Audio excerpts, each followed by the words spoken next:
ദൈവത്തിന്റെ അതിപരിശുദ്ധനാമം വാഴ്ത്തപ്പെടുമാറാകട്ടെ. ബഹുമാനപ്പെട്ട ജോൺസൺ കർത്താവിന്റെ വിശ്വാസ സമൂഹത്തെ കുഞ്ഞുങ്ങൾ, ഈ 2017 മെയ് മാസം 21-ാം തീയതി ഈ പരിശുദ്ധ ദേവാലയത്തിൽ കടന്നു വന്ന് ഒരു വാക്ക് സാക്ഷ്യം പറയുവാൻ ദൈവം എനിക്ക് നൽകിയ ഈ വലിയ അവസരമൊക്കെ ഞാൻ ദൈവത്തെ സ്തുതിക്കുകയും വാഴ്ത്തുകയും ചെയ്യും. പ്രകാര അവസരം തന്ന ജോൺസൺ അച്ഛനോടും ചർച്ച് എക്സിക്യൂട്ടീവ് കമ്മിറ്റി അംഗങ്ങളോടും കടന്നു വന്ന നിങ്ങൾ ഓരോരുത്തരോടും എനിക്കുള്ള നന്ദിയും സ്നേഹവും കടപ്പാടും ഞാൻ അറിയിക്കും. 2017 ഫെബ്രുവരി മാസം 14-ാം തീയതി വാത്സല്യ തിരുമേനിയുടെ ഓർമ്മ ദിവസം ഞങ്ങൾ എഴുതിയ ഒരു ബുക്ക് പബ്ലിഷ് ചെയ്യുവാൻ ദൈവം ഞങ്ങളെ സഹായിച്ചു. ഇവർക്ക് ഈ സ്മരണയുടെ സ്നേഹ തീരങ്ങൾ. ഈ ബുക്ക് എൻ്റെ ഉള്ളിലെ ഭാഗങ്ങൾ തിരുമേനിയിൽ കൂടെ ഞങ്ങൾ കണ്ട ദൈവം ആരാണ്, എങ്ങനെയാണ് ദൈവത്തെ കാണുന്നത്, തിരുമേനിയിൽ കൂടെ ഞങ്ങളുടെ ജീവിതത്തിൽ ലഭിച്ച സകല അവസരങ്ങളും അനുഭവങ്ങളും അനുഗ്രഹങ്ങളും ഒക്കെയാണ് ഇതിൽ ഷെയർ ചെയ്യുന്നത്. ഞാൻ കഴിഞ്ഞ ദിവസം 2017 ഇവിടെ പബ്ലിഷ് ചെയ്ത ഒരു ബുക്ക് കണ്ടു. മാവേലിക്കര മുതൽ നേപ്പാൾ വരെ അനേക വ്യക്തികൾ അതിൽ വളരെ ആവേശപൂർവമായിട്ട് അനേക കാര്യങ്ങൾ എഴുതിയിരിക്കുന്നത്. ലോകത്തിലെ സകല രാജ്യങ്ങളിലും സുവിശേഷം പ്രസംഗിച്ച് എൻ്റെ ആത്മീയ സഹോദരൻ എൻ്റെ ജീവിതത്തിലെ ഏറ്റവും വലിയ പ്രത്യാശയും ഞാൻ എന്നെ അത്രയധികം സ്വാധീനിച്ച ഒരു വ്യക്തിയെയും എൻ്റെ ജീവിതത്തിൽ ഞാൻ ഒരു സിനിമാ നടനോടോ ഒരു രാഷ്ട്രീയ നേതാവിനോടോ ഒരു സ്പോർട്സ് വിന്നറോടോ ഒന്നും എനിക്ക് അത്രയധികം താല്പര്യമോ ആവേശമോ ഒരിക്കലും. കാരണം അത്രയധികം സത്യസന്ധമായ ഒരു ജീവിതമാണ്.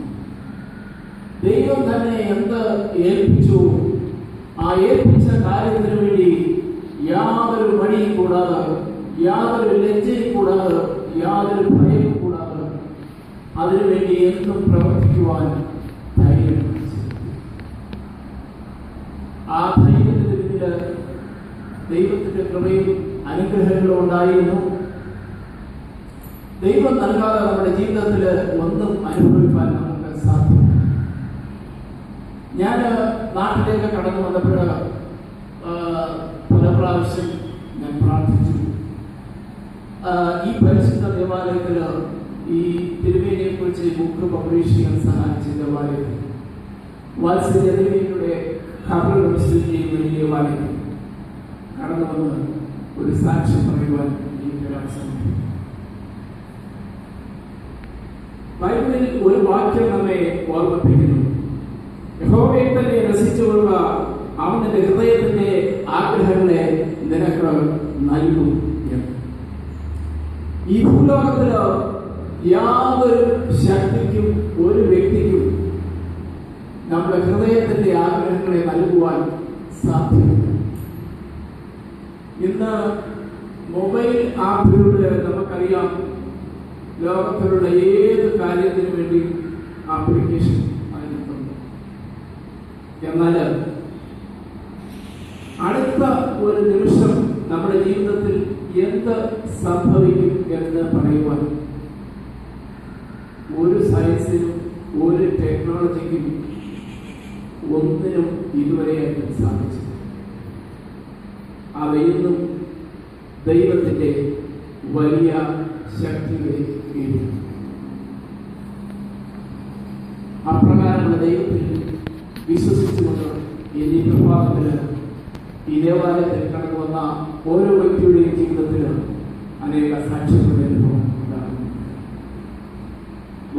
തിരുവേനിയെ അത്രയേറെ സ്നേഹിക്കുകയും ബഹുമാനിക്കുകയും തിരുവേനി പ്രവർത്തനങ്ങൾക്ക് വേണ്ടി വളരെയധികം സപ്പോർട്ട് കൊടുക്കുകയും ചെയ്യുന്ന വ്യക്തിയാണ്.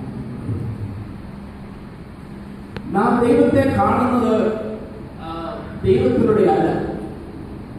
നാം ദൈവത്തെ കാണുന്നത് ദൈവത്തെ സ്നേഹിക്കുന്ന, ദൈവത്തിന് വേണ്ടി ജീവിക്കുന്ന ഒരു വ്യക്തിയിലൂടെയാണ്. ഞാൻ എൻ്റെ ദൈവത്തെ കണ്ടത് എൻ്റെ മാതാവിലൂടെ. ചെറുപ്പകാലങ്ങളിൽ എൻ്റെ മാതാവ് എന്നെ സ്ഥിരമായിട്ട് നിർബന്ധിക്കുമായിരുന്നു. എല്ലാ ദിവസവും പ്രഭാതത്തിലും വൈകിട്ടും ബൈബിളിൽ നിന്ന് ഒരു വാക്യമെങ്കിലും വായിച്ചിട്ട് ബാക്കി കാര്യങ്ങൾ ചെയ്യാമോ. അത് നമ്മുടെ ചെറുപ്പത്തിൽ നമ്മളോട് പറയുന്ന ഒരു കാര്യമായതുകൊണ്ട് വളരെ നിർബന്ധപൂർവ്വം അതിന് സ്വാധീനിച്ചതുകൊണ്ടും ഞാൻ സ്ഥിരമായിട്ട് വായിക്കുന്നു. ഞാനന്ന് സ്ഥിരമായിട്ട് വായിച്ചുകൊണ്ടിരുന്ന എനിക്ക് ഏറ്റവും ഇഷ്ടപ്പെട്ട വായിക്കാൻ എളുപ്പമായ ഒരു വേദഭാഗം 127 സങ്കീർത്തനം. അതിൽ പറയുന്ന ഒരു വാക്യം, നിങ്ങൾ താമസിക്കാൻ പോകുന്നത് കഠിന പ്രയത്നം ചെയ്ത് ഉപജീവിക്കുന്നതും കർത്തവത്രേ, തന്റെ പേരോ അവനത് ഉറക്കപ്പെടുന്നു. എന്നോട് കഠിനാധ്വാനം ചെയ്യണമെന്നൊക്കെ എൻ്റെ മാതാവ് പറയുമ്പോൾ ഞാൻ മാതാവിനോട് പറയുന്നു, പക്ഷേ ഈ ബൈബിളിൽ തന്നെ ഇങ്ങനെയാണ് പറഞ്ഞിരിക്കുന്നത്, ദൈവം സകലവും ഉറക്കപ്പെടുന്നത്. അപ്പോൾ പിന്നെ ഞാൻ ഒരു പരിധി വിട്ട് കഠിനാധ്വാനം ചെയ്യേണ്ട ആവശ്യം വരുന്നുണ്ട്. ഞാൻ ആ വാക്യത്തെ കുറിച്ച് പല പ്രാവശ്യം ചിന്തിച്ചിട്ടുണ്ട്, എന്താണ് അതിൻ്റെ അടിസ്ഥാനം. എന്നാൽ ഞാൻ അതിൽ വിശ്വസിച്ചു. ഇന്ന് ഈ പ്രഭാതത്തിൽ എനിക്ക് നിങ്ങളോട് ഒരു കാര്യം പറയാൻ സാധിക്കും. എൻ്റെ ജീവിതത്തിലെ യാതൊരു ആവശ്യത്തിനു വേണ്ടി ഞാൻ ഒരിക്കലും കഠിനാധ്വാനം ചെയ്യും. അതെല്ലാം ദൈവത്തിൻ്റെ ദാനം. എൻ്റെ മിടുക്കുകൊണ്ടോ കഴിവുകൊണ്ടോ എൻ്റെ ജീവിതത്തിൽ ഒന്നും ചെയ്യുവാൻ എനിക്ക് സാധിച്ചു. കാരണം ഞാൻ പലപ്പോഴും ചെയ്യുവാൻ ആഗ്രഹിച്ച പല കാര്യങ്ങൾക്ക് വേണ്ടി ചില കഠിനാധ്വാനങ്ങളൊക്കെ ചെയ്തിട്ടുണ്ട്. എന്നാൽ അതൊന്നും ഒരിക്കലും ഫലത്തിലേക്ക് വന്നു. എന്നാൽ ദൈവം കാണിച്ച വഴികൾ വേറെ. ഇപ്രകാരം ദൈവം നമ്മെ അനുഗ്രഹിച്ച് സഹായിക്കുമ്പോൾ ദൈവം ഒരു കാര്യം ആഗ്രഹിക്കും. 107 സങ്കീർത്തനത്തിന്റെ 30-32 വരെയുള്ള വാക്യങ്ങളിൽ ഇപ്രകാരം പറയും, അവൻ ആഗ്രഹിച്ച തുറമുഖത്ത് അവൻ അവരെ എത്തിച്ചു. അവർ യഹോവയെ നന്മയെ ചൊല്ലിയും മനുഷ്യപുത്രന്മാരെ ചെയ്ത അത്ഭുതങ്ങളെ ചൊല്ലിയും സ്തുതിക്കട്ടെ. അവർ ജനത്തിന്റെ സഭയിൽ അവനെ പുകഴ്ത്തുകയും മൂപ്പന്മാരുടെ സംഘത്തിൽ അവനെ സ്തുതിക്കുകയും ചെയ്യട്ടെ. ഇത് വളരെ വ്യക്തമായി തന്റെ ജീവിതത്തിൽ പകർത്തിയെഴുതിയ വ്യക്തിയായിരുന്നു വാത്സല്യ തിരുമേനി. ഈ തിരുമേനിയെ കൂടി ദൈവത്തെ കണ്ടിട്ട് ഭക്തന്മാരും ചർച്ച വിശ്വാസികളും മാത്രമല്ല, ഞാൻ അനേക അവിശ്വാസികളുടെ ലേഖനങ്ങളൊക്കെ പലപ്പോഴും വായിച്ചിട്ടുണ്ട്. എങ്ങനെയാണ് തിരുമേനി അവരുടെ ജീവിതത്തെ സ്വാധീനിച്ചത്. ഇപ്രകാരം ജീവിച്ച് വളർന്ന് വന്ന ഇവിടുത്തെ ബാബ തിരുമേനി ഒരിക്കൽ തിരുമേനിയെ കുറിച്ച് പറയുന്നു, ചെറുപ്പകാലങ്ങളിൽ സുവിശേഷത്തിന്റെ 10 തലയ്ക്ക് പിടിച്ച ഒരു വ്യക്തിയായിരുന്നു MV ജോർജ്. ഇന്ന് ലോകമെമ്പാടും ജനങ്ങളെല്ലാം അവരെ ആവേശം കൊള്ളിക്കുന്ന, മത്തുപിടിപ്പിക്കുന്ന പല കാര്യങ്ങൾ കുടിക്കുകയും തെന്നുകയും ഒക്കെ ചെയ്യുന്നു. എന്നാൽ സുവിശേഷത്തിന്റെ 10 തലയ്ക്ക് പിടിച്ച് അത് മറ്റുള്ളവരിലേക്ക് പകരുവാൻ ആഗ്രഹവും താല്പര്യവും അടിസ്ഥാനവും ഉള്ള എത്ര വ്യക്തികളെ നമുക്ക് കാണും. നമ്മുടെ ജീവിതത്തിൽ അത് എത്രത്തോളം പകർത്തി എഴുതുവാൻ നമുക്ക് കഴിയും.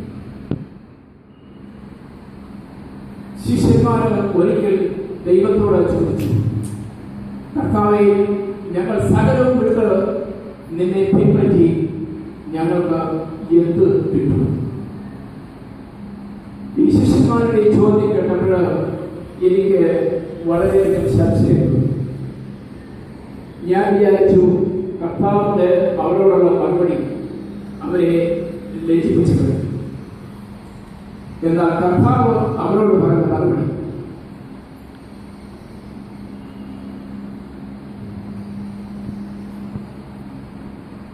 മനുഷ്യപുത്രൻ തേജസ്സിൽ വെളിപ്പെടുമ്പോൾ ഭൂലോകജാതികളെയൊക്കെ ന്യായം വിധിക്കുമ്പോൾ നിങ്ങൾ 12 സിംഹാസനങ്ങളിൽ നിന്ന് ഇസ്രായേൽ ഗോത്രം 12നെയും ന്യായം വിധിക്കും. എത്ര ശ്രേഷ്ഠമായ വാഗ്ദത്തം! ഈ വാഗ്ദത്തം ദൈവം തന്റെ ശിഷ്യന്മാർക്ക് വേണ്ടി മാത്രം നൽകിയതല്ല, ദൈവത്തെ വിശ്വസിക്കുന്ന, ദൈവത്തിന്റെ അടിസ്ഥാനപ്പെടുന്ന, ദൈവത്തിന് വേണ്ടി എന്തെങ്കിലും കാര്യങ്ങൾ ചെയ്യുവാൻ കഴിയുന്ന സകല വ്യക്തികളുടെ ജീവിതത്തിന് വേണ്ടി ദൈവം നൽകുന്ന വാഗ്ദത്തം. നമ്മുടെ ജീവിതത്തിന് ഈ ഭൂമിയിൽ അനേക കാര്യങ്ങൾ നമുക്ക് നേടുവാൻ കഴിഞ്ഞു. പിന്നെ ഈ ഒരിക്കൽ പറഞ്ഞ ഒരു ഭാഗം ഞാൻ ഓർക്കുന്നു. ഈ ലോകത്തില് ഏറ്റവും അധികം നേട്ടം കൈവരിച്ച ഒരു വ്യക്തിയായിരുന്നു മഹാനായ അലക്സാണ്ടർ ചക്രവർത്തി. തന്റെ 33-ാമത്തെ വയസ്സിൽ ലോകത്തിന്റെ 5 വൻകരകളിലായി വ്യാപിച്ചു കിടക്കുന്ന 5 ഭൂമിസ്ത്രയുടെ 3/2 ഭാഗം തന്റെ കൈക്കുള്ളതിൽ ആക്കിയ വ്യക്തി. തിരുമേനി പറഞ്ഞു, ആ വ്യക്തി ലോകം വിട്ട് കടന്നുപോയത് ഒരു കൊതുകിന്റെ കടിയുണ്ട്. കൊതുകിന്റെ കടിയിലൂടെ തനിക്ക് ലഭിച്ച ഒരു അസുഖത്തിലൂടെയാണ് മഹാനായ അലക്സാണ്ടർ ചക്രവർത്തി ലോകം. എന്നാൽ അദ്ദേഹം വളരെ മഹാനായ ഒരു വ്യക്തി തന്നെയായി.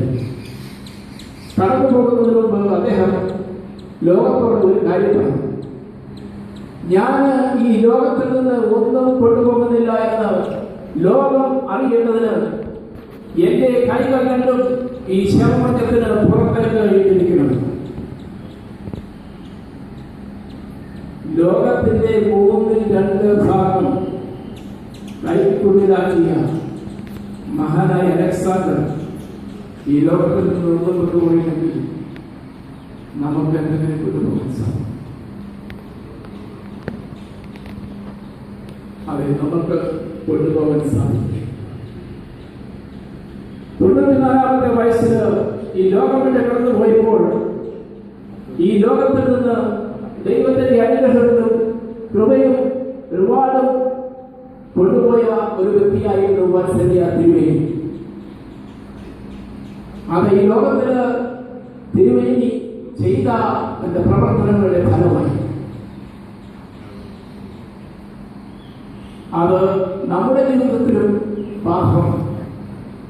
ദൈവം നമുക്ക് നൽകിയ അനുഗ്രഹങ്ങൾ നാം മറ്റുള്ളവരുമായി ഷെയർ ചെയ്യുന്നത്, നമ്മുടെ കുഞ്ഞുങ്ങളെയും സഹോദരങ്ങളെയും മാതാപിതാക്കളെയും സ്നേഹിക്കുകയും ദൈവത്തിന്റെ സ്നേഹം അവരുടെ പ്രകടമാക്കുകയും ചെയ്താൽ ദൈവത്തിന് വേണ്ടി എന്തെങ്കിലും ഒരു ചെറിയ കാര്യം ചെയ്യുവാൻ നമുക്ക് സാധിച്ചാൽ അത് വളരെ വ്യക്തമായി എല്ലാ സുവിശേഷങ്ങളിലും പറയുന്നു.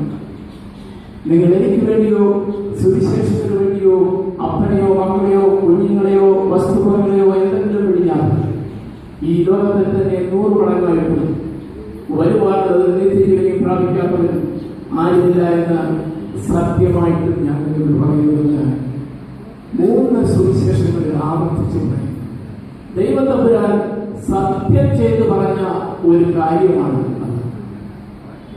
നമ്മൾ പലപ്പോഴും പല കാര്യങ്ങളും സത്യം ചെയ്ത് പറയാറുണ്ട്. എന്നാൽ ദൈവം നമ്മളോട് സത്യം ചെയ്ത് പറഞ്ഞ ഒരു കാര്യത്തിന്റെ മുന്നിൽ ഒരു സംശയത്തിന് വകയില്ല, അതിന് സംശയിക്കേണ്ട കാര്യമില്ല. അതിന് നമ്മൾ അടിസ്ഥാനമിട്ടാൽ അതിനടിസ്ഥാനമിട്ടത് വ്യക്തിയായിരുന്നു വാത്സല്യ തിരുമേനി. എത്രയോ വ്യക്തികൾ വളരെ ആവേശപൂർവ്വം അദ്ദേഹത്തെ കുറിച്ച് സംസാരിക്കുന്നത്, അനുഭവങ്ങൾ ഷെയർ ചെയ്യുന്നത് ഒക്കെ കേൾക്കുമ്പോൾ എനിക്ക് വളരെയധികം ആവേശവും ചിലപ്പോൾ നിരാശയും. കാരണം എൻ്റെ ജീവിതത്തിൽ ദൈവത്തിന് വേണ്ടി എന്ത് ചെയ്യുവാൻ എനിക്ക് കഴിയുന്നു.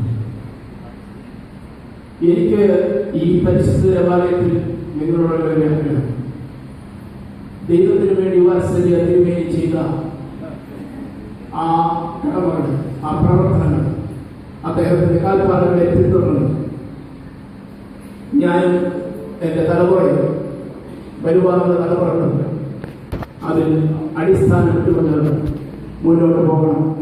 അത് ലോകത്തിന് ഒരു വെളിച്ചമായിരിക്കണം. അതാണ് എൻ്റെ ഒരു ആഗ്രഹം. ആ ആഗ്രഹത്തിന് വേണ്ടിയോടാണ് ഈ ബുക്ക് ഞാൻ എഴുതുന്നത്.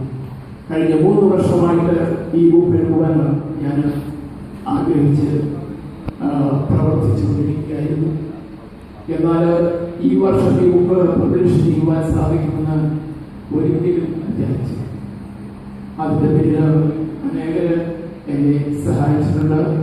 പ്രൊഫസർ തോമസ് പിലാക്കുള സാറ്, അതുപോലെ അനേക വ്യക്തികൾ, അതുപോലെ അതിൻ്റെ ഉള്ളിൽ ആർട്ടിക്കിൾ എഴുതിയ തിരുമേനിയുടെ കൊച്ചുമക്കളും ഒക്കെ അവരൊക്കെ തിരുമേനിയെ ഒരു പ്രാവശ്യമേ കണ്ടിട്ടുള്ളെങ്കിലും അവരുടെ ജീവിതത്തെ അത്രയേറെ സ്വാധീനിച്ച നാമെല്ലാം ഈ ഭൂലോകത്ത് ഒരു നാളിൽ ദൈവത്തിൻ്റെ സ്വർഗപ്രതീക്ഷയിലേക്ക് അന്ന് നമുക്കും ഒരു അനുഗ്രഹവും ഒരുപാട് ലഭിക്കാൻ സാധിക്കട്ടെ എന്ന് ഞാൻ പ്രാർത്ഥിക്കുകയും ആഗ്രഹിക്കുകയും ചെയ്യുന്നു. ഈ ബുക്ക് ഇതിൻ്റെ ഉള്ളിൽ എഴുതിയിരിക്കുന്ന കാര്യങ്ങൾ തിരുമേനിയിൽ കൂടെ കണ്ട ദൈവിക അനുഭവങ്ങൾ, വ്യക്തിപരമായി എൻ്റെ ജീവിതത്തിൽ ലഭിച്ച അനേക നന്മകളും, ഞാൻ കടന്നുപോയ പ്രതിസന്ധികൾ നടുവിൽ നൽകിയ അനുഗ്രഹങ്ങളും പ്രൊട്ടക്ഷനും ഒക്കെ ഞാൻ എഴുതി. ഇത് വായിക്കുന്ന ഒരു വ്യക്തിയുടെയും ജീവിതത്തിൽ ഇതൊരു പ്രത്യാശയും ധൈര്യവും പ്രചോദനമായിട്ടുള്ള വലിയൊരു അനുഗ്രഹമായിട്ടാണ് ഞാൻ കരുതുന്നത്. തിരുമേനി അനേക ഓർഫനേജുകൾ ഇന്ത്യയുടെ പല ഭാഗങ്ങളിലായിട്ട് ഇന്ന് ഞാനത് പലരുമായിട്ടൊക്കെ ഷെയർ ചെയ്യുകയാണ്. നമുക്കും അതിനുള്ള കഴിവുണ്ട്, നമുക്ക് ചെയ്യുവാൻ സാധിക്കും. എന്നാൽ അതിന് താല്പര്യമുള്ള എത്ര വ്യക്തികളെ ഞാൻ കാണുന്നുവെന്ന് ചോദിച്ചാൽ പലപ്പോഴും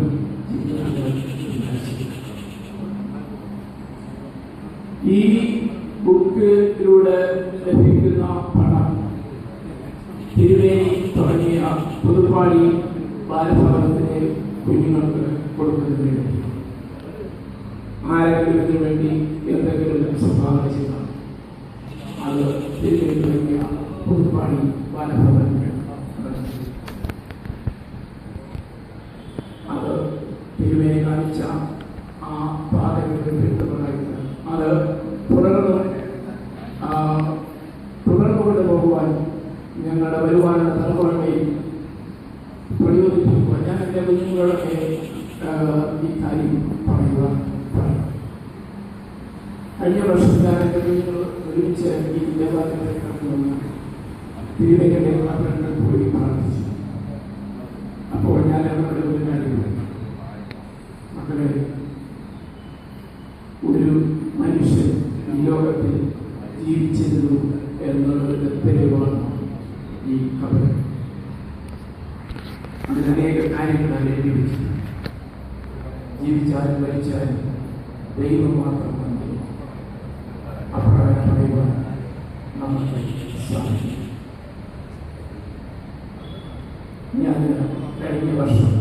പ്രിയപ്പെട്ടവരായി മാരാമൺ കൺവെൻഷനിൽ 10 ലക്ഷം പേരും ശബരിമലയിൽ 550 ലക്ഷം പേരും. എന്തുകൊണ്ടാണ് നമ്മുടെ സഭകളുടെ പ്രസ്ഥാനങ്ങൾക്ക് വേണ്ടി വളർച്ച? അപ്പോൾ ഞാൻ ഈ കാര്യം പറഞ്ഞപ്പോൾ എന്നോട് ഒരു വ്യക്തി സ്വാമിമാരെ പരസ്പരം കാണുമ്പോൾ സ്വാമിയെ ശരണമയ്യപ്പാൻ പറഞ്ഞ് പരസ്പരം വന്നിച്ച് കാലുകൾ വന്നിച്ച് സ്നേഹവും ബഹുമാനവും 41 ദിവസത്തെ അവരുടെ വ്രതം വളരെ കഠിനമായി സത്യസന്ധമായി പാലിച്ച് മുന്നോട്ട് പോകുന്നു. അതാണ് അവരുടെ ജീവിതത്തെ, അത് കാണുന്നവരുടെ ജീവിതത്തെ സ്വാധീനം. അപ്രകാരം വ്രതശുദ്ധി പാലിച്ച ഒരു സന്യാസ ജീവിയായി മനസ്സിലാക്കി തന്റെ ജീവിതത്തിൽ ഒരിക്കലും ഒരു ലക്ഷ്യം അദ്ദേഹം തിരുമേനി ഒരിക്കൽ പറഞ്ഞു, അദ്ദേഹത്തിന് ഒരു കാർ വാങ്ങിച്ചു കൊടുത്തപ്പോൾ ആ കാറിൽ ഒരു എയർ കണ്ടീഷൻ തുടങ്ങിയപ്പോൾ തിരുമേനി പറഞ്ഞു, എനിക്കൊരു എയർ കണ്ടീഷൻ്റെ ആവശ്യമില്ല, ഇന്ത്യയിലെ ജനങ്ങൾ എയർ കണ്ടീഷൻ ഇല്ലാതെയാണ് കാർ കൊടുത്തത്. മഹാത്മാഗാന്ധി ഒരിക്കൽ പറഞ്ഞു, ഇന്ത്യയിലെ സകല ജനങ്ങളും വസ്ത്രം ധരിക്കാതെ ന്യായങ്ങൾ ജീവിക്കുമെന്ന് പറഞ്ഞു. അദ്ദേഹം തന്നെ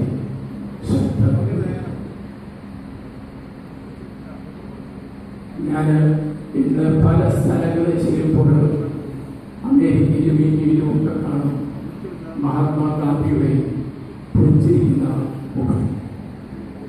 അത് കാണുമ്പോൾ ഞാൻ പലപ്പോഴും ആലോചിക്കുന്നു, എത്ര താഴ്മയോട് എത്ര വിനയത്തോട് സ്വയം സമർപ്പണം ചെയ്ത് അത് തന്നെ അതുപോലെ തുടർന്ന് പോവുകയായിരുന്നു മനസ്സിലാക്കി. ഈ പരിശുദ്ധ ദേവാലയത്തിലൂടെ അദ്ദേഹം അതൊക്കെയും ചെയ്തു. ഈ ദേവാലയം ലോകത്തിന് ഒരു വെളിച്ചമായി തീരട്ടെന്ന് ഞാൻ പ്രാർത്ഥിക്കുകയും ആഗ്രഹിക്കുകയും ചെയ്തു. ഇപ്രകാരം അവസരം നിങ്ങളെല്ലാവരും ഒരിക്കൽ കൂടി നന്ദിപ്പെടുന്നു. ദൈവത്തോട് ഒരു നന്ദിയും സ്നേഹവും കടപ്പാടും അറിയിച്ചുകൊണ്ട് ഞാൻ എൻ്റെ വാക്കുകൾ ചുരുക്കുന്നു. ദൈവം നമ്മെ ഓരോരുത്തരെയും അനുഗ്രഹിക്കുന്നു.